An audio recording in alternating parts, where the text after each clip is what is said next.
Eh, pues, Bien, pasamos ahora al Salmo 29, que va también en esta misma línea de el reconocimiento del Dios creador, de la alabanza de la creación. El texto dice así: Salmo de David, den a Yahvé, oh hijos de Dios, den a Yahvé gloria y poder. Den a Yahvé la gloria de su nombre, póstrense ante Yahvé cuando aparece en su santidad. Dice, póstrense cuando aparece en su santidad. Uno se pregunta, ¿y en qué momento aparece Dios en su santidad? Viene aquí el desarrollo, donde se intuye la respuesta. La voz de Yahvé está sobre las aguas. El Dios de la gloria truena. Yahvé sobre las aguas inmensas. La voz de Yahvé es potente, la voz de Yahvé es majestuosa. La voz de Yahvé arranca los cedros. Yahvé arranca los cedros del Líbano. Hace saltar el Líbano como un novillo, al Sarión como un joven búfalo. La voz de Yahvé atiza lenguas de fuego. La voz de Yahvé hace temblar la estepa. Yahvé hace temblar el desierto de Cades. La voz de Yahvé hace retorcer en el patio las ciervas, hace abortar las ovejas. En su templo todos dicen gloria. Yahvé está sentado sobre el océano cósmico, Yahvé está sentado rey para siempre. Yahvé dé fuerza a su pueblo, Yahvé bendiga a su pueblo en la paz. Bien, es un salmo corto, pero también denso de estas imágenes, ¿no? Según algunos estudiosos, este podría ser el salmo más antiguo de toda la colección del Salterio, datando quizá de los siglos XII al XI antes de Cristo, al menos en su forma original. Este salmo adopta términos, estilos, estructuras ideológicas y símbolos del mundo indígena preisraelita, específicamente de la cultura cananea, donde Baal-Hadad, el dios de la tempestad, era la divinidad suprema. Vemos como, por ejemplo, aquí al inicio, ¿no?, del Salmo, el Dios de la gloria truena, como identificando a Dios con un fenómeno natural del trueno. Entonces los cananeos tenían esa identificación, Baal-Hadad como Dios de tempestad, era la divinidad suprema. De hecho, el escenario de lo que ha sido llamado el Gloria in Excelsis del Antiguo Testamento, según Weiser, es una tempestad que se despliega de manera progresiva y violenta. El canto se caracteriza por la repetición de un vocablo en hebreo gol 7 veces en un crescendo. Esta palabra significa tanto trueno como voz y de manera onomatopéyica suena como el clamor del trueno. Incluso, fíjense, el gol, cuando en un estadio de fútbol gritan gol, ¿verdad?, se oye un estruendo. ¿Ah? Es el mismo efecto, nada más que gol en hebreo no significa el gol de fútbol, sino que es lo que refiere al trueno. Y la palabra kol significa voz. Fíjense, el sonido semejante. Gol es trueno y kol es voz en hebreo. Teológicamente evoca entonces la presencia del Creador en la creación. Por esta razón el Salmo también se conoce como el Salmo de los 7 truenos, porque 7 veces se emplea el término gol. Al centro del himno, versículos 3 y 9, al 9, la tempestad irrumpe en el horizonte del poeta, trastornando la armonía de los lugares conocidos, desde el Mediterráneo hasta la cadena montañosa del Líbano y desde Jerusalén hasta las llanuras meridionales. La tempestad impacta sobre hombres, árboles, animales y objetos, transmitiendo un intenso sentido del tremendum divino. O sea, que el misterio de Dios es un misterio tremendo y fascinante, tremendum et fascinans. El salmista incorpora y desmitifica las antiguas concepciones sobre las energías cósmicas dentro de la teología yavista, que es la más antigua, ¿verdad? Estableciendo a Yahvé como el único árbitro contra cualquier tendencia inmanentista. La tendencia inmanentista es la que encontramos precisamente en la religión cananea, donde identifica a Dios, al dios Baal, con la tempestad, el Baal Hadad. Entonces, aunque hay un resabio de esa identificación, cuando se dice aquí que el Dios de la gloria truena, es un resabio de las expresiones referidas a Baal Hadad como Dios de tempestad. No obstante, el Salmo claramente tiene esta connotación monoteísta y de un Dios que trasciende el orden de lo creado. Por tanto, no hay una tendencia inmanentista en el Salmo, como sí lo había en la religión cananea. Los primeros truenos se escuchan en la distancia, indicando que la tempestad se mueve, como es típico del Eretz Israel, o sea, del territorio de Israel, desde el sureste, desde el mar Mediterráneo, en el versículo 3, avanzando hacia el norte. La tormenta vaga sobre las inmensas aguas marinas, que simbolizan a los ojos del hombre bíblico el conjunto caótico de las aguas hostiles a la creación.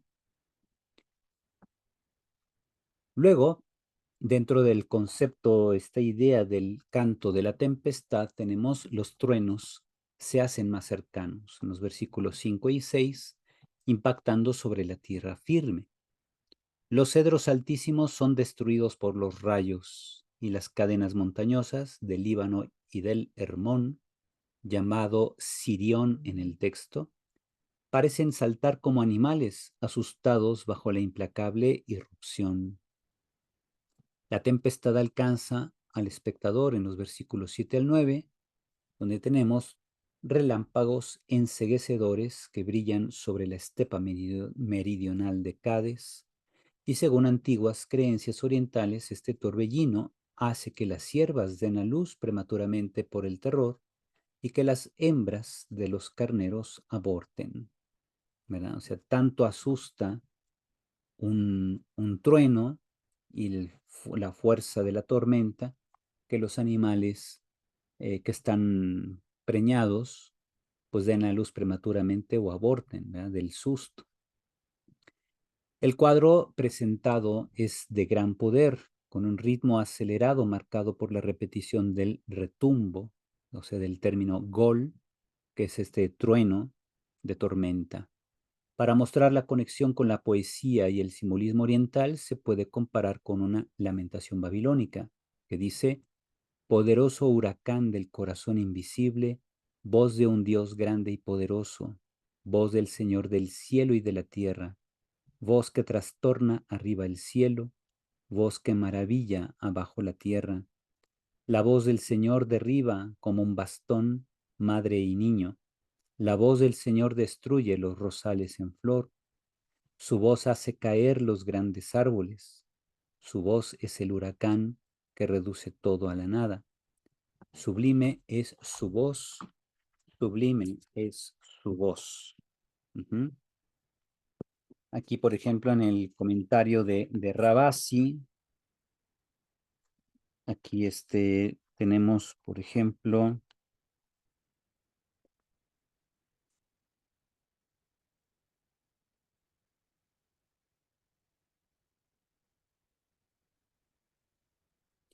estaba viendo a ver si tenía aquí, por ejemplo, alguna referencia a los textos extranjeros, por ejemplo, aquí de este texto mesopotámico.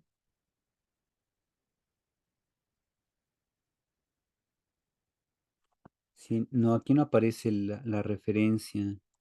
En el comentario de 3 tomos, ahí sí pone la referencia de esta obra, pero sí nos va mostrando, fíjense cómo los autores bíblicos, como vimos en el Salmo 104, en relación con el himno a Atón, o aquí este texto con referencias a la religión cananea de Baal-Hadad, así como este texto de lamentación babilónica, vamos encontrando entonces lo que son motivos comunes, se les llama en literatura. Hay motivos, pero que sí son distintos en su contextualización, que ya era idolátrica o más bien politeísta en Babilonia, que era pues también, yo no sé qué tan politeísta era la religión cananea, porque giraba casi todo en torno a Baal, se le llamaba bajo distintos como apellidos, ¿verdad? Baal en cuanto Dios, por ejemplo, del trueno, Dios de la tempestad, Dios de la agricultura, Dios de la fertilidad también.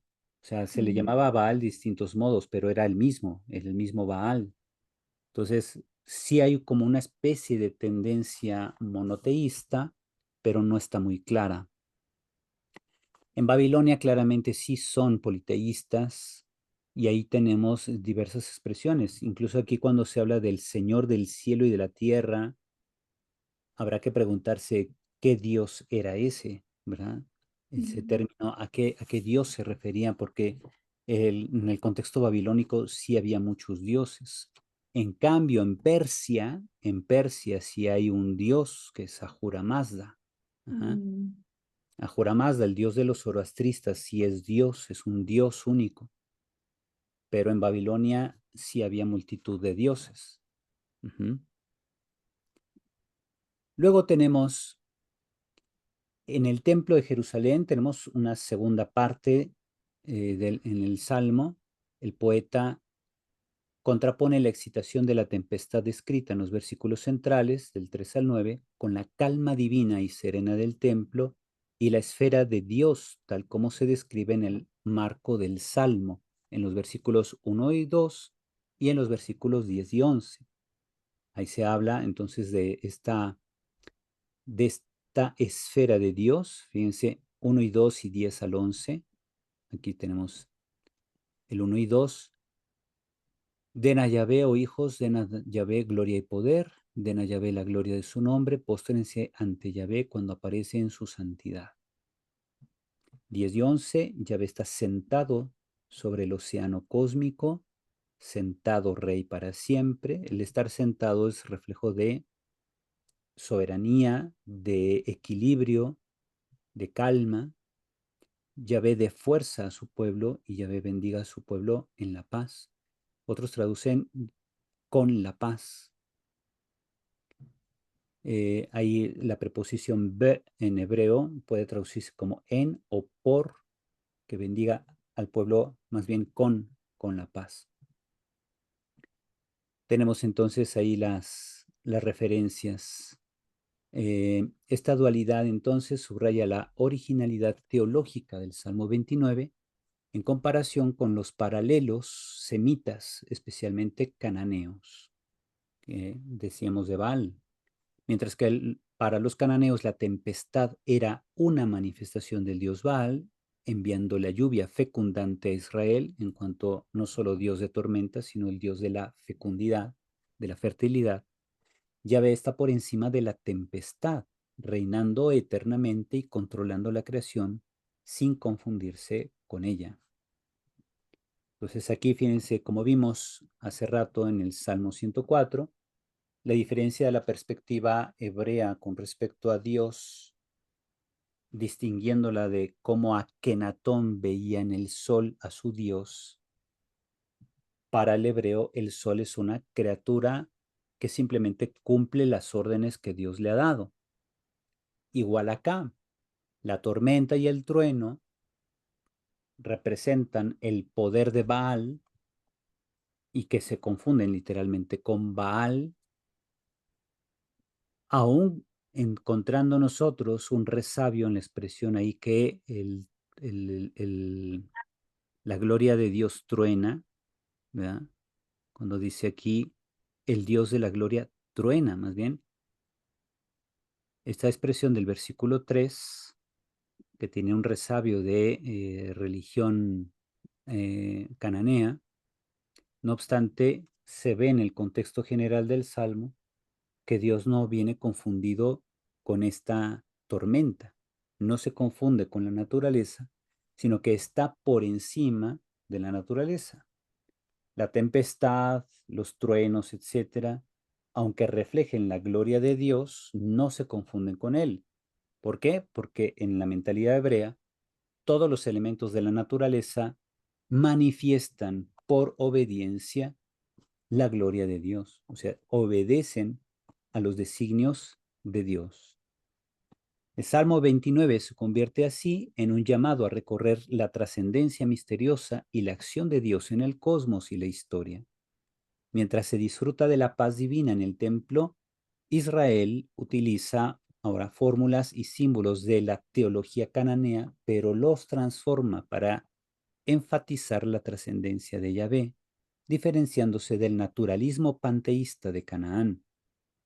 Ante el caos del mal y las tempestades de la historia, el fiel confía en la presencia creadora y vigilante de Yahvé, recordando la providencia divina.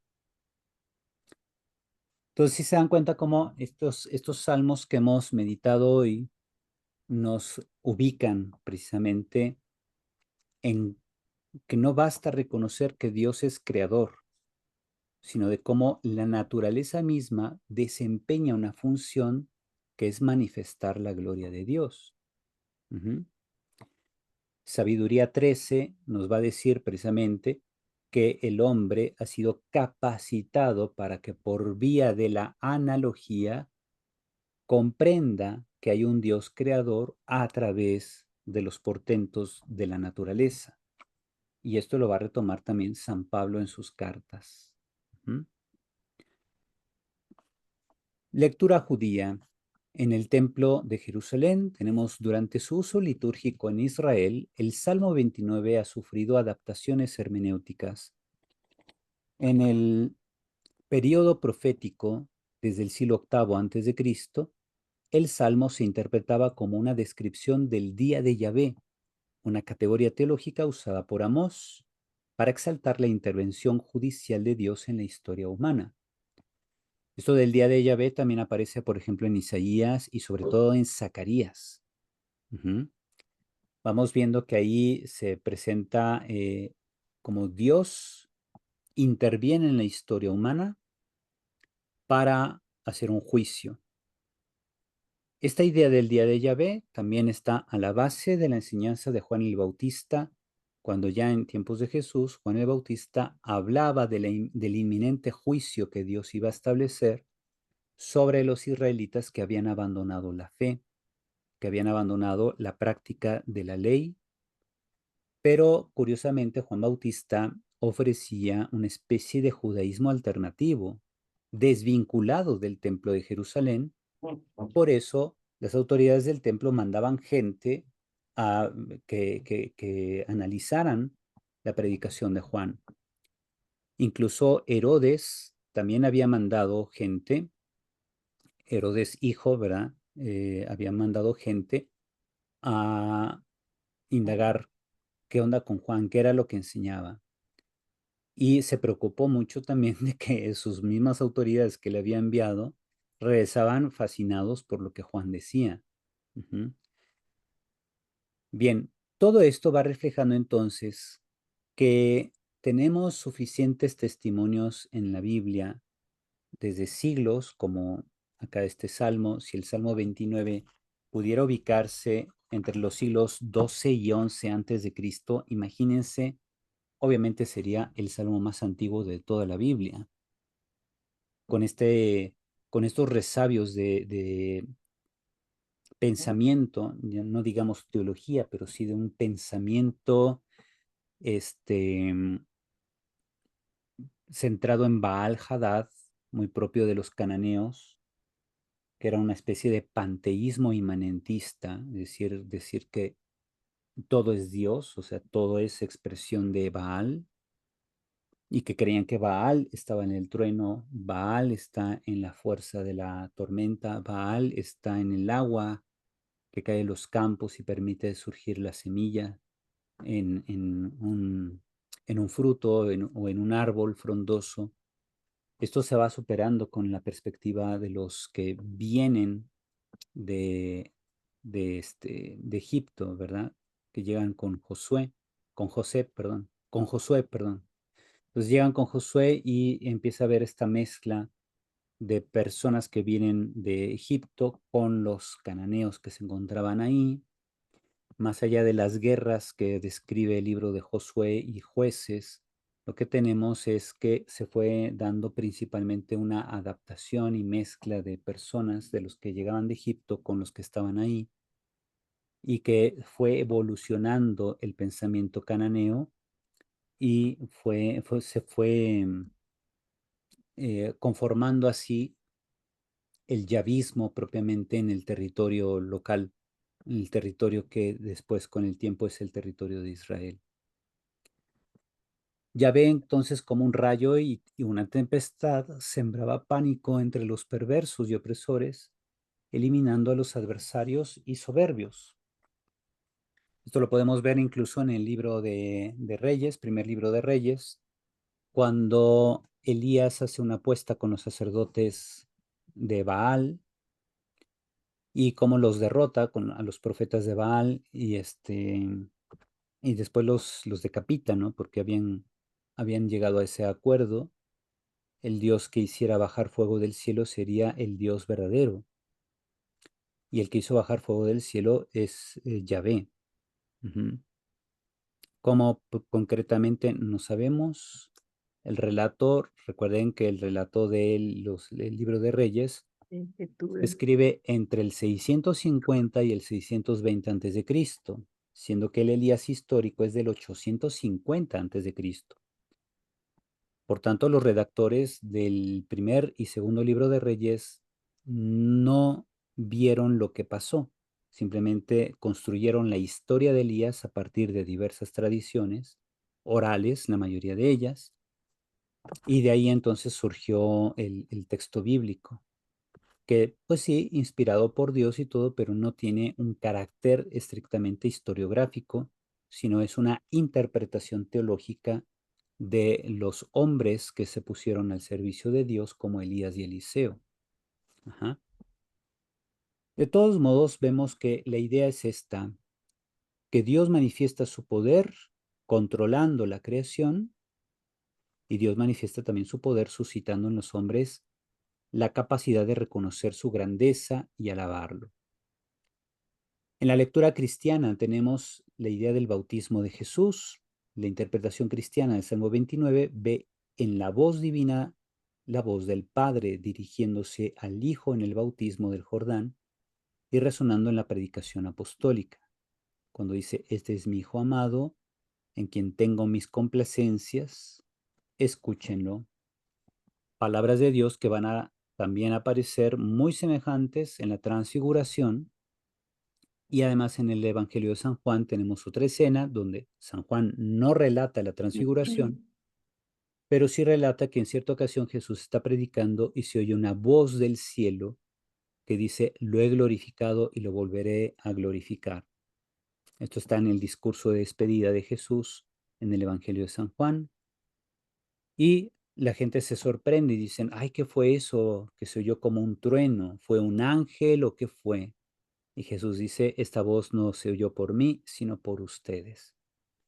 Es esa idea nuevamente que la voz de Dios es poderosa, semejante a la de un trueno, una voz que transforma las realidades, no solamente transforma o crea las cosas, sino que las transforma, les da una orientación, y también es la voz de Dios que se manifiesta en la obra de Cristo.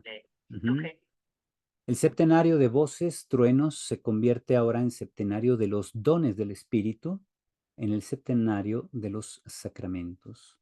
O sea, hay 7 dones del Espíritu, hay 7 sacramentos, y eso podría tener la referencia con las 7 voces que se menciona gol, es decir, truenos, o voz de Dios, o voz del Señor, en el Salmo, como aparece aquí, ¿verdad? La voz de Yahvé, la voz de Yahvé, la voz de Yahvé, la voz de Yahvé, etcétera. no es una voz humana, un simple call humano, sino es un gol, una especie es una voz trueno, ajá, que es la característica de Dios. Ujú. Por otro lado, San Agustín de Hipona, en exposiciones sobre los salmos, también llamada en latín Enarraciones in Psalmos, ve en el texto del Salmo 29 una representación de la voz de Dios, poderosa y majestuosa, que actúa tanto en la creación como en la historia. Él interpreta los truenos mencionados en el Salmo como las proclamaciones de la palabra de Dios que resuenan a lo largo de la historia humana, llamando a la conversión y a la adoración del único Dios verdadero.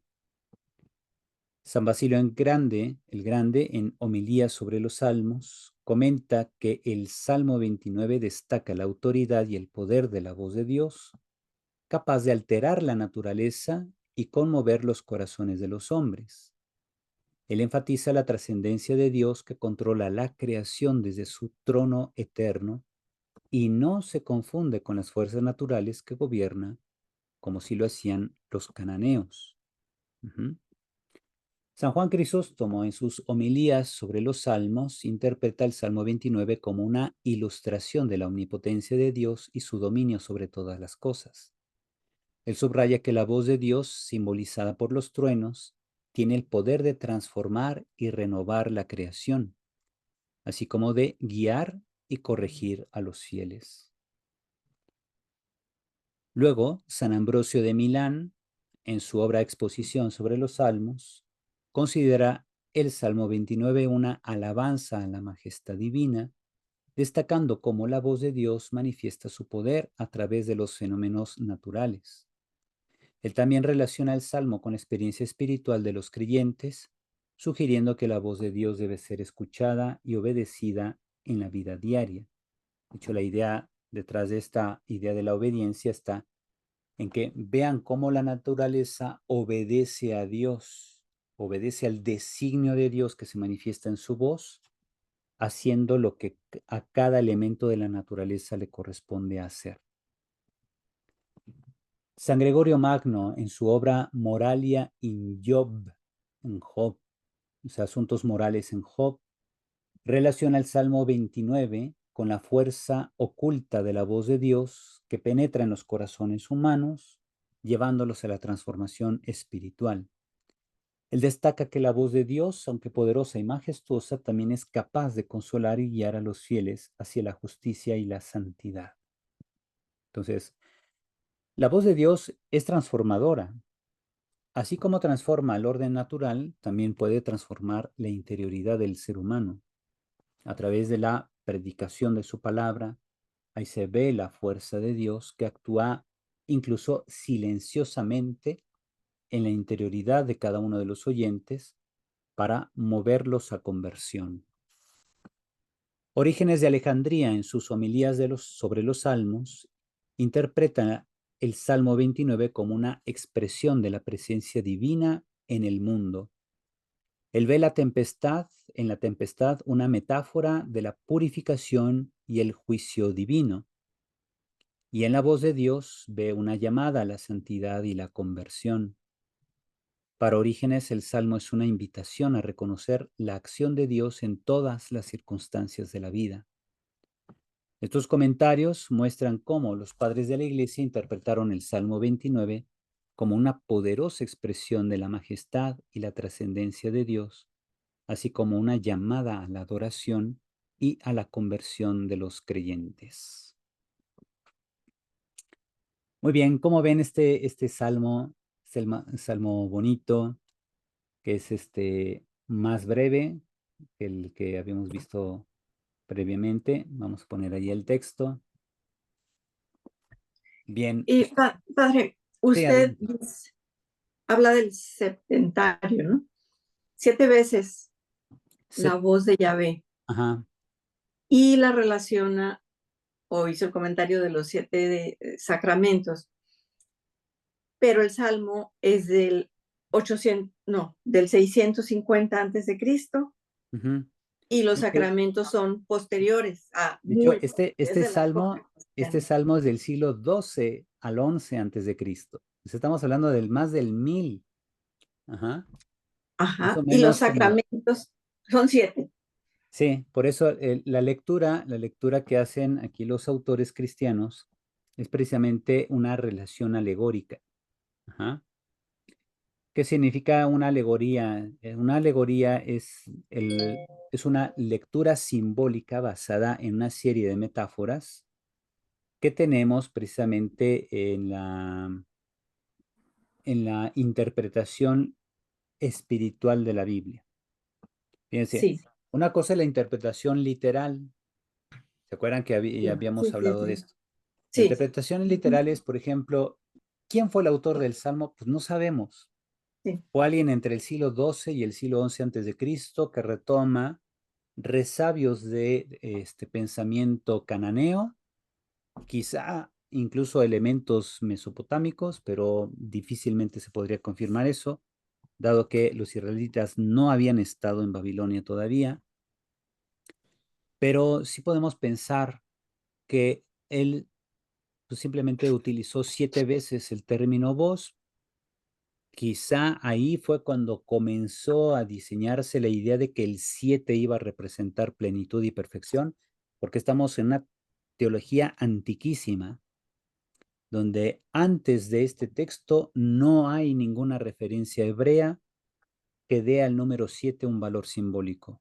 Esta es la primera vez que tenemos en la Biblia una referencia del número 7 con Dios, del número 7 con una plenitud.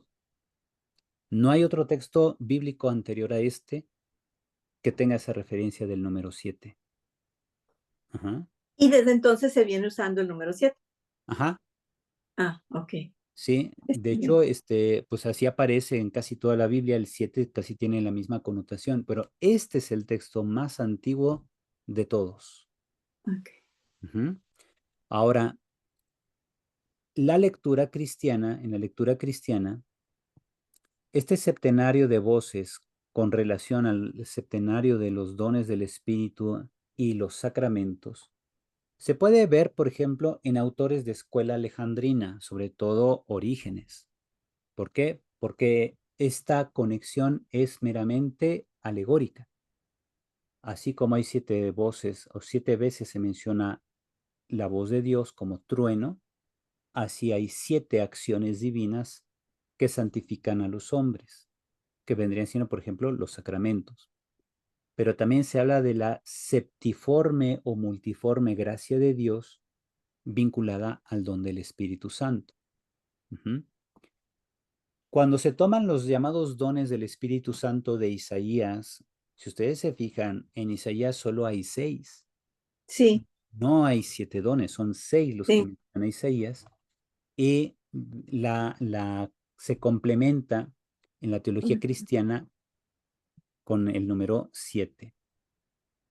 Entonces, quizá de ahí venga esta idea de que se parte de este salmo comprendiendo el valor teológico que va adquiriendo el número 7 en la historia de Israel, y ahora los autores cristianos de la época de la escuela alejandrina de patrística, que sobresale pues ahí Orígenes como el gran maestro de la escuela de Alejandría, quienes hacen esta interpretación del número 7 aplicada ya aquí a este nuevo orden de realidades. Ujú. O sea, que es la interpretación espiritual. El documento no lo tengo aquí, pero el documento que se llama Interpretación de la Biblia en la Iglesia, publicada por la Pontificia Comisión Bíblica en 1993, tiene un apartado que precisamente habla de los niveles de significación o sentidos de la escritura. Habla del sentido literal, que es lo que el autor del siglo XII o el XI de este salmo quiso decir con esas expresiones. Y otra cosa es el sentido espiritual, que es la reinterpretación de ese salmo a la luz del misterio pascual de Cristo, de su pasión, muerte y resurrección, y de la vida que surge del misterio pascual, que es la vida eterna que se nos ofrece por acción del Espíritu Santo. Dentro de la interpretación espiritual tenemos, por ejemplo, la interpretación alegórica, que es la que hace Orígenes. Ajá. Y por medio de esta interpretación alegórica podemos ver, como dice aquí, que Orígenes ve la tempestad como metáfora de la purificación y juicio divino. Ve también en la voz de Dios una llamada a la santidad y a la conversión. Para Orígenes, el Salmo es invitación a reconocer la acción de Dios en todas las circunstancias de la vida, es decir, el Dios providente que actúa, ¿no? Y así vemos que el Salmo es una poderosa expresión de la majestad y la trascendencia de Dios, así como llamada a la adoración y a la conversión de los creyentes. Es un salmo que, si se fijan, apuntala este don del Espíritu al que llamamos el temor de Dios. El temor de Dios no es tenerle miedo a Dios, sino tener miedo de alejarse o separarse de Dios, que implica, por tanto, la admiración por Dios y sus obras, porque sus obras precisamente reflejan la sabiduría divina, reflejan su presencia acompañante del ser humano.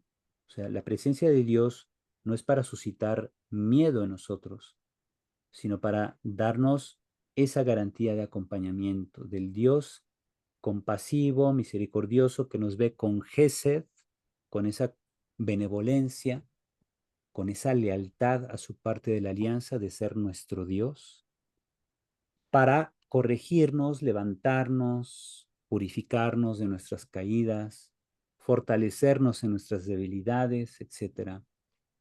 Por eso, fíjense, he elegido estos salmos para hoy, precisamente para ir haciendo ese paso de contemplar a Dios poderoso en su creación, y de ahí se pasa a la característica del ser humano, como capaz de reconocer esto y de ahí poder elevar a Dios la alabanza. Una alabanza consciente. Mientras que la creación alaba a Dios simplemente haciendo lo que a cada criatura le corresponde hacer, pero no lo hacen con conciencia, sino porque es su orden natural expresarse de ese modo. Y en cambio el ser humano, en su orden natural, está el ser imagen y semejanza de Dios, reconocer la grandeza de Dios y alabarlo por su sabiduría, alabarlo por su benevolencia, su compasión hacia nosotros, el que comprende que somos frágiles y así como un papá que ve que su hijo que está aprendiendo a caminar se cae, el papá lo levanta, le da un besito, le da un abrazo, lo motiva a que el niño vuelva a intentar a caminar. Así es Dios con nosotros. Ajá. No se desespera. Imagínense si Dios nos agarrara como un papá irresponsable que ve caerse a su hijo y encima le da un zape, le grita y pues con qué motivación va a caminar el niño. Si Dios nos tratara así, imagínense, ya no existiríamos. Pero estos salmos van expresando cómo tomando elementos de literatura extranjera, los redimensionan para poder instruir al lector a comprender más o menos el misterio de Dios. Digo más o menos porque nadie conoce perfectamente el misterio de Dios fuera de Jesucristo, que nos lo ha revelado. Y todos los demás, por fe, percibimos algo del misterio de Dios que se nos manifiesta en la revelación y por obra del Espíritu Santo, porque no es que seamos muy buenos para entender la revelación, sin ayuda del Espíritu Santo no podríamos entender nada. Ajá. Y bien, pues así concluimos los salmos de hoy. ¿Cómo vieron? Muy bien. ¿Si les gustó? ¿Les ayuda? ¿Sí Sí, les va iluminando? Muy sí. bien. Pues así, fíjense, la próxima semana comenzaremos con el Salmo 19, que les había mostrado ahí con la imagen de las galaxias. este Salmo 19 que también va en esta línea de de un reconocimiento de la gloria de Dios en la manifestación de lo creado, y de ahí podemos seguir con otros salmos que también nos van educando en la comprensión del misterio de Dios. ¿Cómo ven? ¿Todavía no sabe qué salmos serían, padre? Pues mira, ahorita tengo precisamente el 19, yo aquí leyendo precisamente a Rabasi, más o menos. Yo lo que veo es que se va dando, no solamente es el orden en que van los salmos, sino por temas. Por eso se fijan.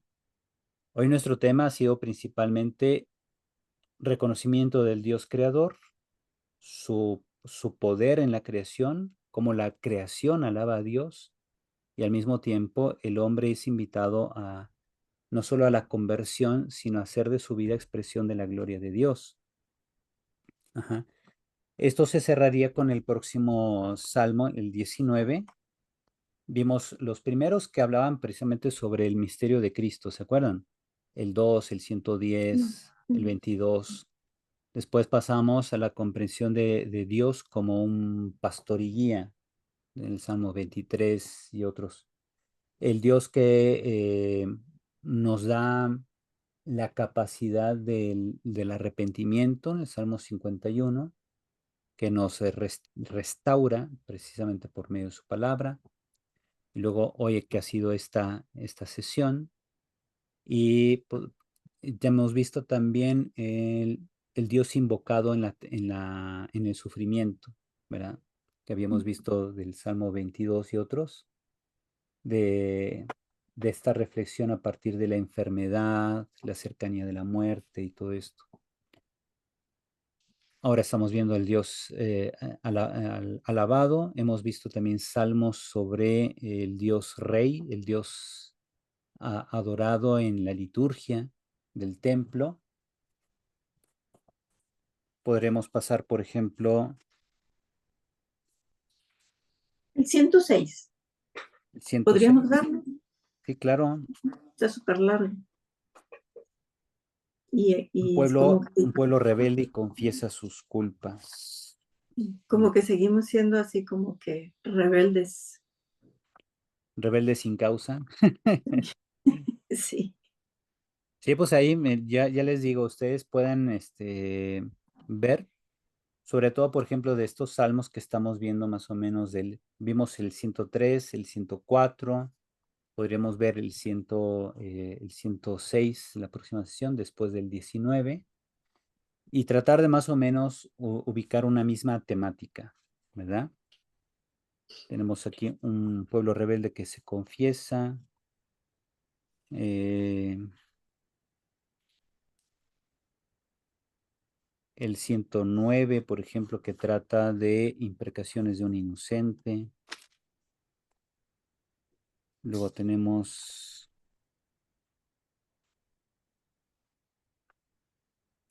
el Hay una 103. que empieza con la del 109 que empieza diciendo, Señor, no te hagas el sordo.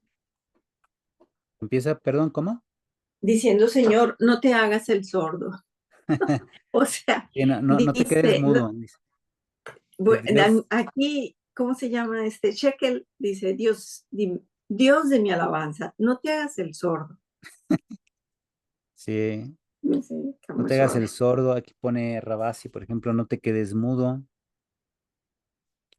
Dice, la boca del impío y la boca del embaucador se han abierto contra mí, me rodean, etcétera. Luego, en cambio, de mi amor me acusan mientras yo estoy en oración.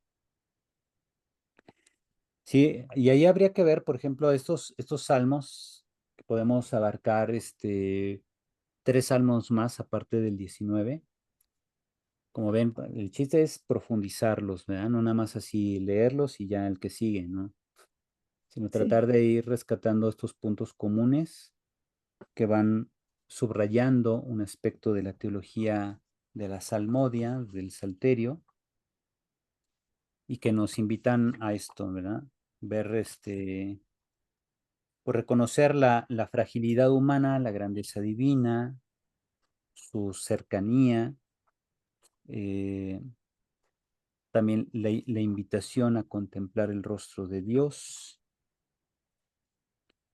Padre, adicional al salmo que sugieres leer, y siguiendo la línea del 109, que ¿usted cuál es lo que proyecta para continuar con la línea que llevábamos? Sí, le digo, el punto es, ahorita, por ejemplo, del tema del Dios creador, el Salmo 19 era el último que había preparado para esta temática. Y ya se podría pasar a otra temática, que es precisamente, puede ser esto el reconocimiento de la condición del hombre o el pueblo en cuanto necesitado de Dios. Ujú. Sí, es lo que apunta, por ejemplo, el Salmo 109. Y así también se pueden ver otros salmos anteriores, ¿verdad? Como hicimos hoy, que vimos del 104, nos pasamos al 19, al 29, perdón. Hay varias cosas que me han gustado de este curso. Sí. Por ejemplo, aclara de manera muy rápida lo que quiere decir el Salmo, porque, por ejemplo, aquí estoy leyendo, mío es Galaad, mío es Manasés, Efraín es casco que cubre mi cabeza, Judá mi bastón de mando. Cuando leo eso se me acaba la devoción, porque no entiendo, o sea, tengo que ir a buscar o recordar qué es Manasés, qué es Efraín, por qué dice esto, por qué dice el otro. Y me lo brinco, de hecho no acostumbro subrayar mucho, lo dejo así sin subrayar para que cuando quiero hacer oración, pues nada más hago oración con lo que yo subrayé, no con lo que no entiendo, porque me Ujú, saca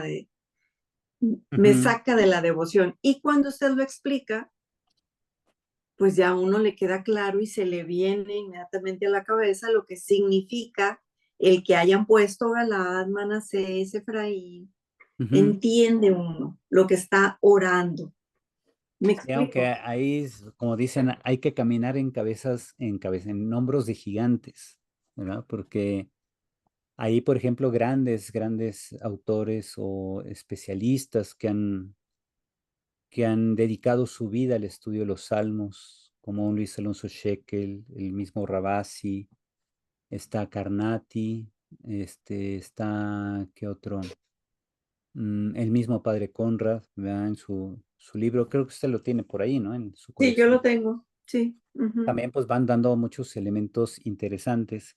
Para mí, pues el máximo comentario es el de Rabasi de 3 tomos, nada más que solo está en italiano, porque ahí pone cantidad enorme de fuentes y toda la relación intertextual te pone así el texto exactamente de la literatura, no sé, mesopotámica, egipcia, etcétera, y te pone en tabla comparativa los textos y todo, y va marcando sobre todo la diferencia, la perspectiva monoteísta judía, cómo redimensiona o resignifica textos provenientes de literatura extranjera, más situaciones históricas, ¿verdad? De las diversas hipótesis de cuándo se escribió tal salmo, por qué se dice esto o aquello, o aquí, por ejemplo, las tribus, ¿no?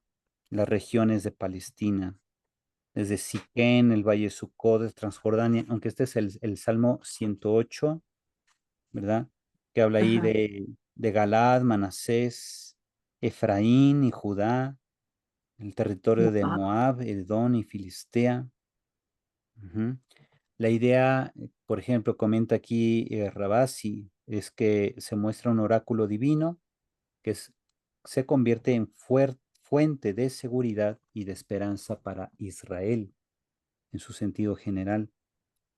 Entonces, la mención de estos lugares, estas regiones que corresponden a cada tribu, son simplemente forma de decir, aquí tanto en Obregón como en México, como en Mérida, etcétera, ¿verdad? Dios protege a todos. Como que la, Mm. la idea es esa, ¿no? No es que haya una particularidad que uno ignore sobre estos lugares, sino Ok. más bien es decir, que Dios está en cada rincón del territorio del pueblo elegido. Ok. Ujú. Está más fácil. Ahí. Muy bien, pues así le hacemos. Entonces, les digo, tenemos el Salmo, tenemos el 19 con el que empezaríamos la clase. Podríamos pasar al 109. No sé si alguien más igual sobre esta línea, más o menos viendo la línea de los salmos, que me pudieran enviar alguna sugerencia. Si no, yo igual puedo seguir aquí tomando alguna línea lógica que nos sirva de orientación para que los salmos que vayamos viendo vayan fortaleciendo una misma temática, para no andar brincando entre temáticas, sino Está mantener bien una así misma como, temática Ok. cada sábado. yo pienso que está Ok. bien así como usted dice, ya que nos marcó el camino, pues está bien así, ¿no? Muy Buena bien, idea, Sí. así es. Sí. Pues no fue sale mi pues. idea, pero qué bueno que la acomodó bien el padre. Muy bien. Pues ahí Pero está, entonces, sugeriste el salmo y pues está muy bien, ¿no? Sí. sí, pues el chiste es darle orden. Muy bien, pues les doy la Vamos a dar bendición. latigazos, yo creo. Muy bien. El Señor esté con ustedes. Y con su espíritu. La bendición de Dios Todopoderoso, Padre, Hijo y Espíritu Santo, descienda sobre ustedes y permanezca para siempre. Amén. Amén. Que tengan Amén. bonito fin de semana. Dios los bendice. Igualmente. Gracias. Hasta Cuídense luego. Igual mucho. para todos. Bye. Feliz. Bye, bye. Gracias. Hasta luego.